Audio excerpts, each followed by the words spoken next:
Okay, so if Samara Weaving wants to do an American accent, that's fine. The American accent is fine. I'm just saying that if she doesn't already, she should have it contractually obligated that nobody can make her do anything other than her regular accent if she doesn't want to, because honestly, that's like 20% of what I love about this movie. Hello everybody, this is the Scarlet Troll, pronouns he, him, and today I'm talking about Over Your Dead Body,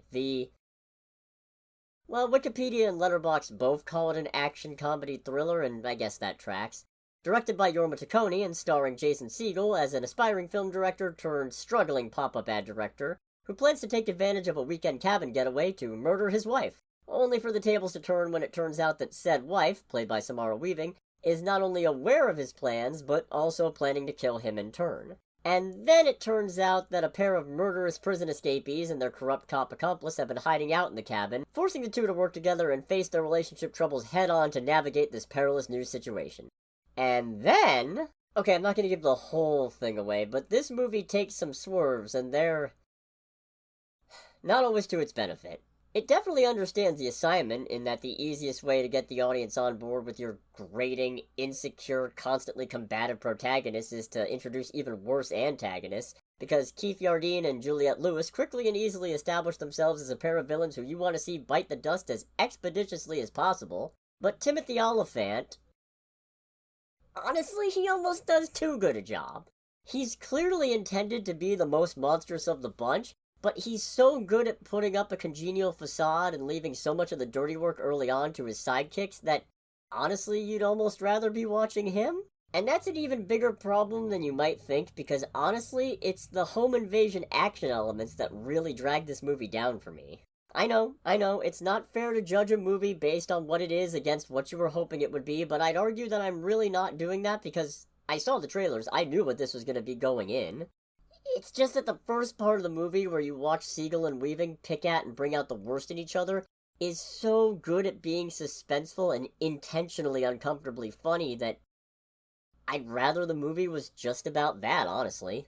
I mean, the two are clearly a pair of bunglers having collectively made a mess of their shared life even as they constantly blame and resent the other for it. I could easily conceive of an alternate situation where each keeps slipping up and allowing the other to take the upper hand in their murder attempts, gradually leading them to the conclusion that deep down they really don't want to kill each other and leaving them grappling with where they go from there. I don't know how that would end, but I don't know, it just feels more interesting than what we got, and it certainly didn't feel like the movie wasn't setting us up for that. I think another part of the problem is that for a comedy, it's not especially funny. I mean, there are funny moments, to be sure. I mean, you kin some, you lose some. But there's also moments where it feels like the movie is definitely going for a darker sort of comedy that just doesn't land. I'm not going to get into it beyond maybe give the MPAA rating a look-see if you're thinking about giving this a watch, but yeah, no, this just didn't fully work for me.